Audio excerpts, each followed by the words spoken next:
আসসালামু আলাইকুম। Mental preparation কোর্সের আরও একটা সেশনে তোমাদের সবাইকে স্বাগতম। তো এই সেশনের আলোচনার বিষয়বস্তু হলো কনফিডেন্স বা আত্মবিশ্বাস।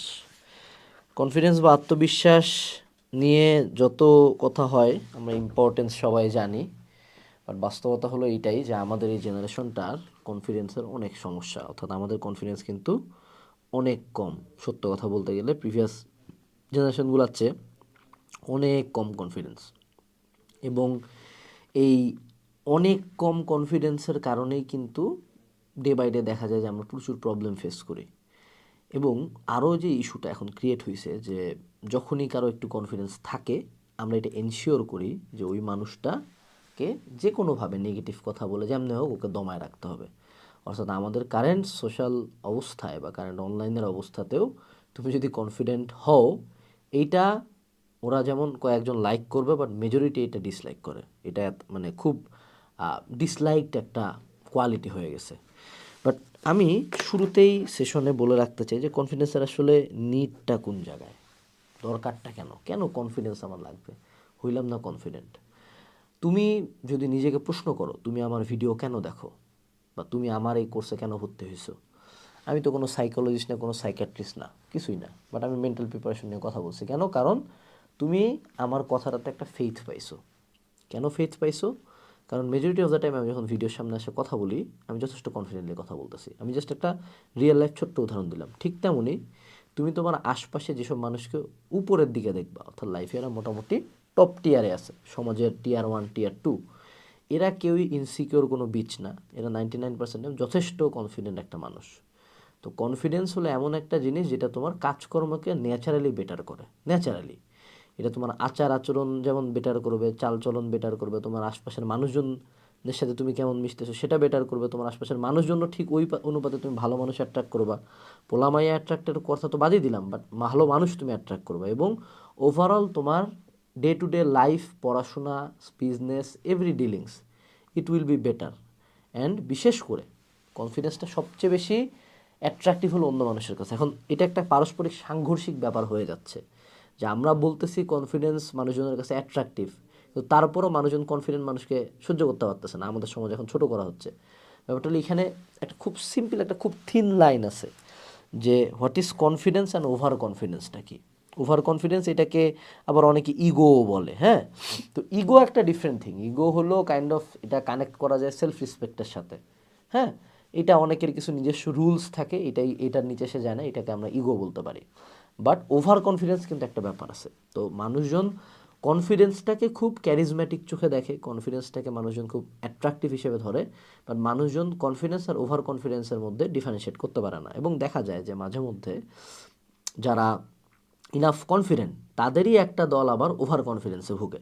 এবং এই যে কনফিডেন্ট মানুষটা যখন ওভার কনফিডেন্ট হয়ে গেল তখন কিন্তু সে খুবই ডিসলাইকড একটা পার্সন হয়ে যায়। তো এই থিন লাইনটা কি, মানে কোন লাইন পর্যন্ত আমি কনফিডেন্ট হব তারপর থেকে কনফিডেন্ট হওয়াটা যাবে না, বা কীরকম কনফিডেন্স আমার জন্য ধ্বংসাত্মক, সেখানে হলো এই জায়গায় একটা হলো যে বেস্ট ভাবা, এটা একটা ভাবা বেস্ট অ্যান্ড সমালোচনা। এই জিনিসটা আমাদেরকে বুঝতে হবে যে যদি আমার কনফিডেন্স এমন লেভেলে যায় যে, যেমন তুমি আমার ভিডিওতে বসে বললা যে ভাইয়া আপনার এই সেশনটাতে আমরা কথা আস্তে শুনতে পাচ্ছি না, বা ভাইয়া আপনার এই ভিডিও ক্যামেরাটা এইভাবে আপনি নিচ করে রাখছেন, একটু উপর করে রাখলে আপনার মাথাটা হয়তো অনেক ক্ষেত্রে কাটা যাচ্ছে, সেটা তুমি আমাকে বলতে পারো। এখানে কিন্তু তুমি আমাকে অ্যাকচুয়ালি কোনো গালি দাও নাই, তুমি আমার কোনো ক্ষতি চাও নাই, তুমি জাস্ট নর্মালি আমাকে একটা বেসিক কথা বলছো যে ভাইয়া আপনার এইটা করলে বেটার হয়। এটাকে আমি কনস্ট্রাকটিভ ক্রিটিসিজম বলতে পারি, গঠনমূলক সমালোচনা, যে তুমি আমার বেটারের জন্য কথা বলছো। এখন এই কথাটাতে আবার যদি তুমি বলতে এই বেটা তুই এত মুডা কেন, হ্যাঁ, এইটা কিন্তু কনস্ট্রাকটিভ ক্রিটিসিজম না, তুমি আমাকে পার্সোনাল অ্যাটাক করলা। সো সেকেন্ড কেসটাতে আমার চেতাটা ঠিক আছে, বাট ফার্স্ট কেসটাতে যদি আমি চেতে তোমাকে গালিগালাজ করি, যেমন তুমি যদি আমাকে বলো যে ভাইয়া আপনার কথার প্রোনাউন্সিয়েশন ঠিক নেই, কিছু উচ্চারণ আপনি ঠিক মতো করেন আমাদের বুঝতে সুবিধা হয়, হ্যাঁ, আপনার লেখাটা তো আপনি তেরা করে লেখেন, আপনি একটু সোজা করে লেখেন, আমাদের লিখতে সুবিধা হয়, এখানেও তুমি কোনো ক্ষতি করো না। অর্থাৎ যখন একটা মানুষ নিজেকে এমন লেভেলে বেস্ট ভাবা শুরু করে, সে ভাবে যে সকল দোষ গুণ ভালো খারাপের ঊর্ধ্বে তাকে কেউ জাজ করার ক্ষমতা রাখে না, এটা তখন ওভার কনফিডেন্সে যায়। কনফিডেন্ট হইলো যে আমি আমার রেগুলার যা আছে যা করি সব কিছুতে আমি খুবই ফ্লুয়েন্ট, এই জায়গায় আমি কাউকে ভয় পাচ্ছি না, আমার মধ্যে কোনো জড়তা নাই। ওভার কনফিডেন্স হলো যখন একটা মানুষ এই জড়তা নাই থেকে এমন এক জায়গায় যায় যে আমার উপরে আমি হলাম সবার উপরে, সবাই আমার নিচে, আমার কোনো ভুল ধরা পসিবল না, আমি যা আছি তাই, আমার কোনো ভুল ধরা পসিবলই না, আমি কোনোদিন ঠিকও হব না, এমনই আমি থাকবো। এইটা হলো ওভার কনফিডেন্সের মূল লক্ষণ, যারে তুমি কোনোদিন তার ভুল বুঝাইতে পারবে না, হ্যাঁ হলো ওভার কনফিডেন্সে ভুগতেছে। এবং এই ওভার কনফিডেন্সের ফাইনাল রেজাল্ট, একে তো তুমি সোশিও ইকোনমিক্যালি প্রচণ্ড পরিমাণে মানুষের দ্বারা হেটেড হবা, সেকেন্ড যে ঝামেলাটা হবে, যেটা অ্যাকচুয়ালি আমি বলে নেই, সেটা হলো যে তোমার দেখা যাবে এমন বড় বড় ভুল করছো, মানে যেটা তোমার ক্ষমতা নাই, সেই ক্ষমতার বাইরে যে তুমি অ্যাটেম্প নিবা, কারণ তোমার ক্ষমতা ছিল 10, তুমি এবার নিজেকে ভাবো 100, মানে 100 জিনিস অ্যাটেম্প যখন নিবা খুব বাজেভাবে ফেল করবা। সো ওভার কনফিডেন্ট হওয়া যাবে না। কনফিডেন্ট, আমরা এই সেশনে কনফিডেন্স নিয়েই কথা বলবো, বাট আমি তোমাকে জাস্ট বুঝাই দিলাম যে কনফিডেন্ট হওয়া মানে আমি যেমন তোমাদের সাথে কথা বলতেছি, মিশতেছি, ঠিক আছে, বাট আমি আমার কনস্ট্রাকটিভ ক্রিটিসিজম নিতে জানবো, হ্যাঁ, এইটা কিন্তু খুব জরুরি। এখন আমরা কনফিডেন্স ওভার কনফিডেন্সটা বুঝলাম, এখন বুঝি যে কনফিডেন্স কিভাবে বাড়ানো যায়, কারণ কনফিডেন্স বাড়ানোটা খুবই খুবই জরুরি। প্রথমত কনফিডেন্স আসে কোথা থেকে, এটা একটু চিন্তা করো তো, বেশি কমন সেন্স কাজে লাগো। তোমার ক্লাসের মধ্যে, তোমার স্কুলে করা যাবে, আপনি যেখানে যান আপনার লাইফের, আপনি একটু তাকায় দেখেন যে কনফিডেন্টটা বেশি কে।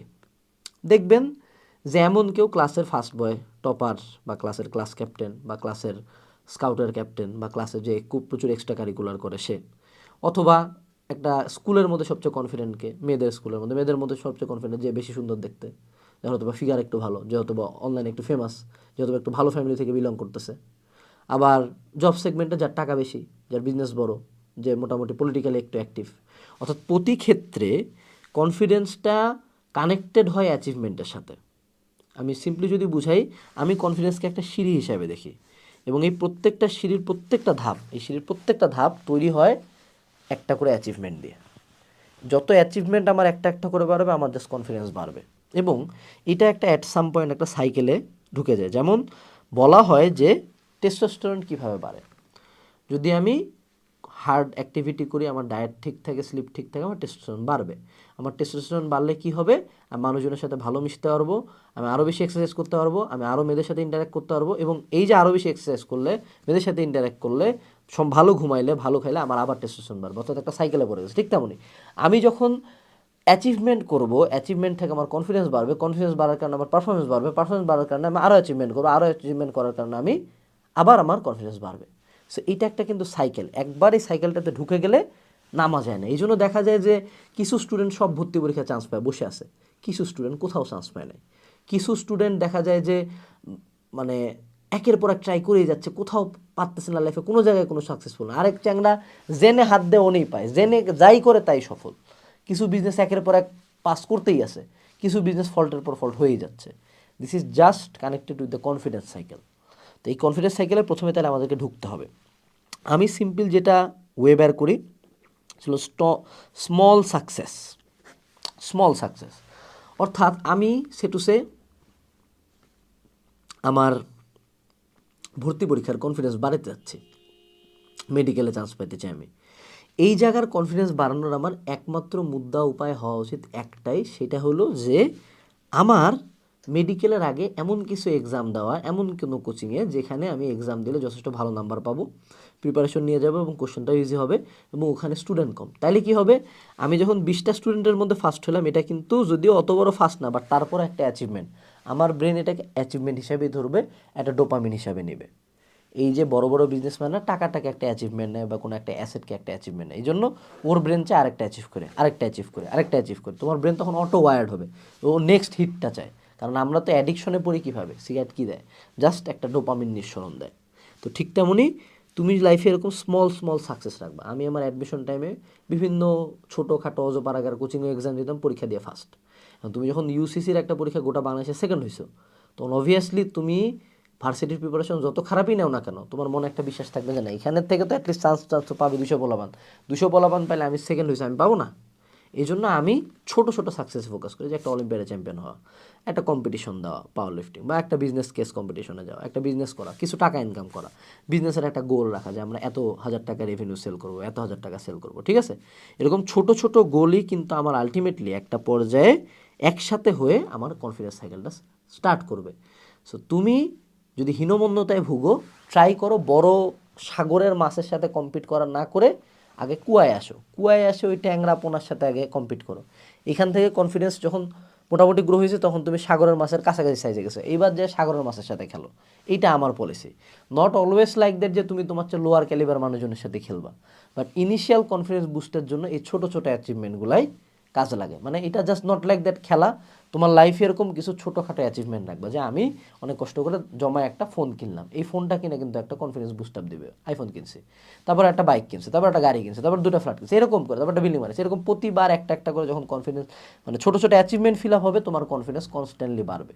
এবং এটার জন্য তখন তোমাকে কোনো আলাদা করে কোনো এক্সারসাইজ, আলাদা করে কোনো অ্যাটিটিউড চেঞ্জ আনতে হবে, it will be a part of you. এর পরবর্তীতে টেকিং কেয়ার। দেখো কনফিডেন্স বাড়ার আরেকটা ভালো উপায় হলো যে নিজের টেক কেয়ার করা। সেলফ ইমপ্রুভমেন্টের জন্য ভিডিও দেখতে হয় না, সেলফ ইমপ্রুভমেন্টের জন্য বই পড়তে হয় না। আমি জাস্ট তোমাকে সিম্পল কয়েকটা উপায় বলি। First of all, take care of your body. তুমি কি খাইতেছো, কি ইনটেক করতেছো, এটার দিকে ফোকাস দাও। নেশা পানি করো না, ভালো খাবার খাও, ডায়েট করো। 1 2 number, go to a gym. Gym তোমার কনফিডেন্স, জিম মাসেল ফিটনেস, কোনো পৃথিবীর কোনো বডি বিল্ডারকে দেখবে না যে হিজড়ার মতো ইনসিকিউর হয়ে পড়ে আছে। 99% টাইম জিমে যারা যায় তারা দেখবে যে ওভার ডমিনেন্ট একটা পোজ শো করে। এই জিম মাসেল এটা ছেলে মেয়ে দুজনের জন্যই প্রযোজ্য, তোমাকে চরম লেভেল একটা বুস্ট আপ দিবে। তোমার শারীরিক ফিটনেস, যে আমার সিক্স প্যাক আছে বা আমার মাসেল বড় বা মেয়েদের ক্ষেত্রে আমার ফিগার ভালো, এটা তোমাকে আলাদা একটা বুস্ট আপ দেবে। তারপর হলো taking care of your looks. অর্থাৎ এমন না যে আমি ছেলে মানুষ হিসেবে একদম মানজা মুঞ্জা মায়েরা কঠিন ড্রেস পরে পরে থাকবো, but at least B presentable.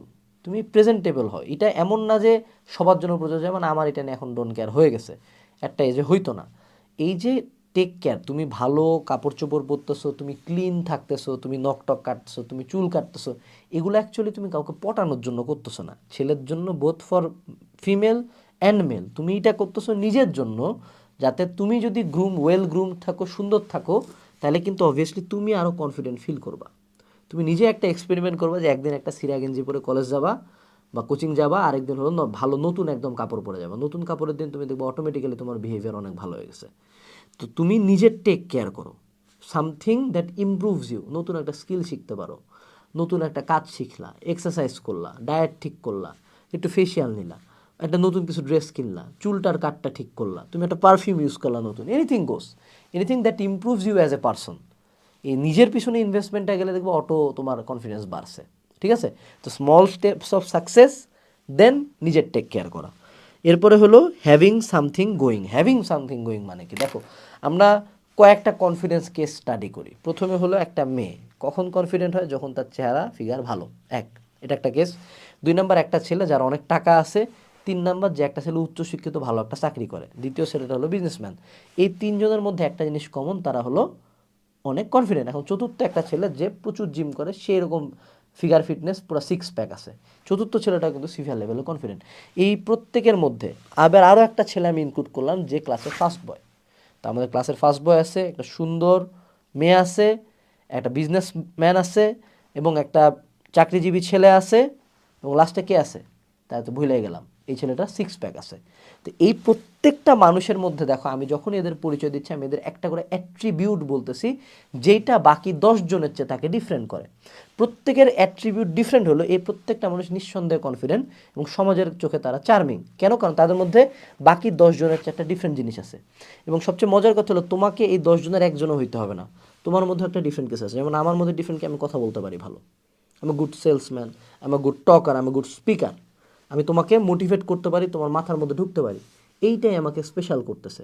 So তোমার লাইফে যদি এমন কোনো কিছু না থাকে, মানে অনেকে বলে যে ভাই আমার কোনো কনফিডেন্স না, আমার প্রশ্ন হলো তুই কী নিয়ে কনফিডেন্ট হবি? তোর কী আছে? কিছুই তো নাই বে তোর। না তোর রেজাল্ট ভালো, না তোর চেহারা ভালো, না তোর শরীর ভালো, না তোর ফ্যামিলি ভালো, না তুই পড়াশোনা ঠিক করছিস, না তুই কোনো একটা বিজনেস করতেছিস। তুই সারাদিন ফোনের মধ্যে বয়া বয়া স্ক্রল করিস এদিকে, তারপর কোনো সময় পিনিক লাগলে একটা হাত মানে আমি ঘুমায় গেলাম। এই দিয়ে তো আসলে কনফিডেন্ট হয় না। এই দিয়ে তুমি কি নিয়ে কনফিডেন্স? তুমি কি কি এমন করছো যে তুমি কনফিডেন্ট হবা? নিজের জন্য, নিজের বডির জন্য, মাইন্ডের জন্য কিছুই তো করো নাই। অর্থাৎ এমন কোনো কিছু নাই যেটা তোমার লাইফে going. You don't have anything going on in your life. Just একটা ফোন স্ক্রলিং, ডুম স্ক্রলিং, যে করতে আসে, এটাতে কিছু হচ্ছে না।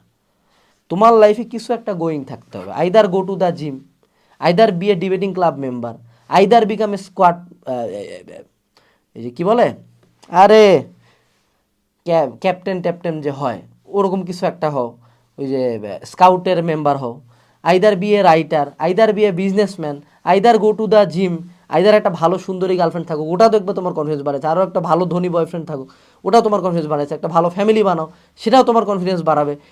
কিছু একটা কর ভাই যেটা তোমাকে বাকিদের চেয়ে আলাদা করে। তোমরা লাইফে কিছুই করবা না, তারপর বলবো আমার কনফিডেন্স নেই। কোথা হাওয়া থেকে তো কনফিডেন্স আসবে না, কারণ কনফিডেন্স যারা, তাদের কিছু না কিছু আছে যেটা সে করতেছে, যেটা তার কাছে মনে হয় যে না আমি বাকিদের চেয়ে আলাদা, আমি বেশি কিছু করতেছি, তখন না ব্রেন কনফিডেন্ট হয়। আমি কিছুই করবো না, রুমের মধ্যে থেকে ভিডিও দেখে ভাববো যে আমার কনফিডেন্স আছে, এটা তো হয় না। You to work. 1 kilo 10 kilo দৌড়ায় দেখো, 10 কেজি ওয়েট কমায় দেখো, ভালো একটা ড্রেস পরে দেখো, বিজনেস করে দেখো, টাকা কামায় দেখো, ভালো রেজাল্ট করে দেখো, অটোমেটিক্যালি কনফিডেন্স বাড়বে। But you have to work for it. আমরা কোনো ওয়ার্কই করবো না, আমরা ভাববো একটা ভিডিও দেখছি আমার কনফিডেন্স বাড়া যাবে। ভিডিওর সাথে কনফিডেন্সের কোনো সম্পর্ক নাই। এই ভিডিও অফ করবা, অফ করে দিয়ে কাজ করো, 1 মাস কাজ করে নিজের একটা ইম্প্রুভমেন্ট করে দেখো, অটো কনফিডেন্স বাড়ে গেছে। এরপর আসো ডোন্ট কেয়ারিং অ্যাবাউট এনিথিং। এটাকে আমি ব্যাকওয়ার্ড ল বলতে পারি, এটাকে আমি বলি the art of letting go বলতে পারি। তুমি দেখবা যে ওই একটা কথা আছে না, যে নেশাখোর গঞ্জুটি বলার কঠিন সুন্দর গার্লফ্রেন্ড হয় কেন? আবার দেখা যায় যে যথেষ্ট চরিত্রহীন মেয়ের যথেষ্ট ভালো একটা ছেলের সাথে রিলেশন হয়ে গেছে। আবার এমন অনেক কেস দেখা যায় যে এই ছেলেটা পড়াশোনা নিয়ে অতটা কেয়ারই করতো না, অত সিরিয়াসই ছিল না, ধূপ করে চান্স পায় বসে আছে, বা ধূপ করে এক জায়গায় ঢুকে গেছে। আরেকটা ছেলে সারাদিন রাতে এটাই করতো, ও কোথাও পাইলো না। রিজনটা কি? এই জায়গায় দেখা যায় যে যখন তুমি কোনো কিছুর পিছনে খুব বেশি ছোটা শুরু করো, তুমি অ্যাকচুয়ালি ভুলে যাও যে ওটার জন্য অ্যাকচুয়ালি কী করতে হয়, ওটার জন্য তোমার প্রোটোকলটা কী ছিল, ওটার জন্য তোমার বিহেভিয়ারটা কী ছিল, এটা তুমি কমপ্লিটলি মাথা থেকে বের করে দাও, অ্যান্ড তুমি তোমার মতো আউলায় বিহেভিয়ার করো। মেজরিটি মেয়ের সাথে কোনো মেজরিটি ছেলের সাথে মেজরিটি মেয়ে কথা বলতে চায় না, রিজন হইলো একটা, যে চ্যানেলটা মাকুন্দার মতো বিহেভ শুরু করে। ওভাবে ও কোনো দেবী মেয়ে, ও মাই গড কিছু একটা এমন বিহেভ শুরু করে যে মেয়ে ওখানে বিলা খায়। গঞ্জুট্টি পোলাটা, নেশাখোর পোলাটা মায়াডারে নর্মাল ওর ফ্রেন্ডে যেমনি ট্রিট করতো অমনি ট্রিট করে, যার কারণে মায়া এদিকে পটে যায়। আমি মায়া পটানোর টিপস দিতেছি না, ইটস নট লাইক দ্যাট প্রত্যেক মেয়ের ক্ষেত্রে এটা প্রযোজ্য, বাট আমি জাস্ট উদাহরণ দিলাম যে তুমি যদি ডোন্ট কেয়ার থাকে। যেমন আমার স্টোরিটা হলো, আমি সবচেয়ে কেয়ার করছিলাম 3টা ভর্তি পরীক্ষায়, ঢাবি, বুয়েট, মেডিকেল। ঢাবিতে 25, বুয়েটে 268, মেডিকেলে 332। আমি সবচেয়ে অবহেলা করে 3টা এক্সাম দিছিলাম, ডেন্টাল, আরইউ আর বাউ। তুমি চিন্তা করো, বাউতে হয়েছি ফার্স্ট, আরইউতে হয়েছি ফার্স্ট, ডেন্টাল হয়েছি থার্ড। এই 3টা আমার সবচেয়ে ডোন্ট কেয়ার পরীক্ষা ছিল। মানে এগুলোতে আমি চান্স পাওয়ার জন্য পরীক্ষায় দিন, আমি জাস্ট আমার র্যান্ডম গেছে, মানে যা ভাগ্যে দিব বেস্টটা দিয়ে চলে আসবো, শেষ, চান্স পায় বসে আছি। তো এই জায়গায় ডোন্ট কেয়ার লটা কিন্তু খুব বেশি কাজ করে। তুমি যদি লাইফে কন্টিনিউয়াসলি কে কী বলতেছে, কে কী দেখতেছে, কেমন লাগতেছে আমাকে, চুল ঠিক আছে কিনা, পেট ঠিক আছে কিনা, বডি ঠিক আছে কিনা, আলোচনা ঠিক আছে কিনা, প্রনাউন্সিয়েশন ঠিক আছে না, আমার ফ্যামিলির কথা চিন্তা করছে না, আমার কী হয়েছে, আমাকে কি আদৌ পছন্দ করে কিনা, ও আল্লাহ গালি দিল কেন, গালি আমি যদি চান্স না পাই কী হবে, চান্স পাইলে কী হবে, এরকম যত থিঙ্ক করবা তত কনফিডেন্স ডাউন হবে। মেজরিটি যারা মানুষজন কনফিডেন্ট, ওরা দেখবা ডোন্ট কেয়ার, কী আছে গালি দিবি দে, কী হয়েছে, হ্যাঁ একদিন খারাপ লাগছে দে, এটা এম্বারেসিং ঘটনা ঘটছে, কী হয়েছে, এ তো কেউ খেয়াল রাখবে না। তো এই ডোন্ট কেয়ার জিনিসটা বা ব্যাকওয়ার্ড লজে কোনো কিছু ধরে না রাখে সেটাকে ছাড়ে দেওয়া, স্রোতের সাথে ভাসে যাওয়া। এটা নদী পার হব, নদী পার হওয়ার 2টা অপশন আছে, সোজা কষ্ট করে পার হওয়া, আর হলো স্রোতের মধ্যে বসে থাকা, স্রোত একসময় তোমাকে ধাক্কায় কর্নারে দিবে, খুব স্বাভাবিক এটা। জাস্ট তোমাকে এনশিওর করতে হবে স্রোতের টাইমটাতে তুমি যাতে না মরো। ওকে, এরপরে আসো, সেটা হলো গ্র্যাজুয়াল প্রসেস। মনে রাখবা কনফিডেন্স একদিনে গেইন হয় না। এই যে আমি তোমাদের সাথে আনাস ফেরদৌস কথা বলতেছি, তুমি যদি আমাকে ক্লাস 6, 7, 8, 9, 10 আমার সাথে কোনো জায়গায় কথা বলতে দিতা, ফোন ক্যামেরা তো মেলা পড়ার কথা, সামনাসামনি কথা বলতে আমি পারতাম না, স্পিকিং এবিলিটি খুব শিট ছিল। বাট বেশ কিছু ইনসিডেন্টে দেখা গেছে যে আমার সাথের পোলাপান হলো উপস্থাপন করা, আর আমি বসে বসে আইডিয়া দিই। তো একদিন আমার মনে হলো, ওই যদি কথা বলতে পারে আমি কেন পারবো না, আমার কি দোষ? তো আমিও ধীরে ধীরে কনফিডেন্স কীভাবে বাড়ানো যায় এটা নিয়ে রিসার্চ করে নিজের থেকে নিজের জন্য কাজ করা শুরু করলাম। পুরা লাইফের একটা 180 ডিগ্রি চেঞ্জ দিছিলাম একটা রিজেকশন খাওয়ার পরে। দেন ধীরে ধীরে তো আমি আজকে এই জায়গায়, এখন কিন্তু আমি যথেষ্ট ডোন্ট কেয়ার আছি, কারণ কনস্ট্যান্টলি আমার লাইফে অ্যাচিভমেন্ট আসতে এই জন্য আমি এখন যথেষ্ট কনফিডেন্টলি তোমাদের সাথে কথা বলি। কিন্তু এই টোটাল প্রসেসটাতে আমার কিন্তু 5 থেকে 7 বছর বা 10 বছর লাগে গেল। অর্থাৎ আমি আজকে এখন যা, হয়তো বা 10 বছর পর আরও ডিফারেন্ট হয়ে যাব। তো তুমি যদি চাও যে একটা ভিডিও দেখে কয়েকদিন একটু অ্যাচিভমেন্ট করে তোমার কনফিডেন্স আসমানি হয়ে যাবে, তা না। It's a gradual process and you have to work for it. একবার একটা কিছু পায়ে, যে একবার একটা অলিম্পিয়াডে প্রাইজ পেয়েছে এইটা বেসে সারা জীবন খাইতেছে এমন না। অলিম্পিয়াড হয়েছে ঠিক আছে, ন্যাশনাল লেভেলে যেতে হবে, ন্যাশনাল লেভেল থেকে ইন্টারন্যাশনাল লেভেলে, আচ্ছা ইন্টারন্যাশনাল হয় না, এখন ভার্সিটি ঢুকতে হবে, ভার্সিটিতে যাই আমি হলো ইন্টার ভার্সিটি কম্পিটিশন করে, এরকম মানে have something to achieve always, next next next next next next next. এটা একটা গ্র্যাজুয়াল প্রসেস, এবং গ্র্যাজুয়াল প্রসেসে যাইতে যেতে একসময় তুমি দেখবা যে তুমি আগে যা ছিলা তার চেয়ে আসমান জমির তফাৎ হয়ে গেছে। এরপরে হলো it's okay to fear sometimes. তোমাদেরকে আমি যতই কনফিডেন্সের পাঠ পড়াই, যাই করি বাবারা, সত্য কথা হলো আমি যখন স্টেজের কাছাকাছি যাই আমারও কলিজাটা ধুকধুকায়। আমি যখন ভিডিওর সামনে আসি আমারও কলিজাটা ধুকধুকায়। বিল্ডিংয়ে যখন আগুন লাগে অনেকজনেরই কলিজা ধুকধুকায়। মাইক টাইসনের একটা কথা আছে যে আমার ভয় লাগে, ইভেন আমি প্রতিটা ফাইটের আগে কান্দাকাটিও করতাম। এবং আমি যত স্টেজ থেকে মানে মাইক টাইসনের তো বক্সিং রিং ছিল, তাই না, সে বক্সার ছিল, তো ওই রিংয়ের দিকে যখন সে আগাইতো তার কনস্ট্যান্টলি ভয় লাগতো, মনে হতো যে আমি আজকে মনে হয় হারে যাবো, এর মনে হয় আমার চেয়ে অনেক শক্তিশালী। দেন একবার যখন সে রিংটার মধ্যে ঢুকছে তখন বলে, সে তার একটা লাইন লাগছে, oh my God, no one can beat me, the closer I get to the ring the more confident I get. ঠিক আছে, তো এই যে তার এই লাইনটা, এটা কিন্তু একটা লক্ষণীয় লাইন যে সে যখনই স্টেজে ঢুকে যায় তখন তার একটা মাইন্ডসেট ডিফারেন্ট হয়ে যায় যে এখন আমি ডিফারেন্ট। আমি তোমাদের ক্ষেত্রে, আমার ক্ষেত্রে যখন এটা ট্রিগার পয়েন্ট হলো, তুমি আমার সামনে ক্যামেরা দাঁড় করে দাও, আমার অটোমেটিক্যালি হ্যান্ড মুভমেন্ট, ভয়েস সব কিছু চেঞ্জ হয়ে যাবে। এটা কিন্তু একটা জোস ব্যাপার, এটা কিন্তু অলস হয় না।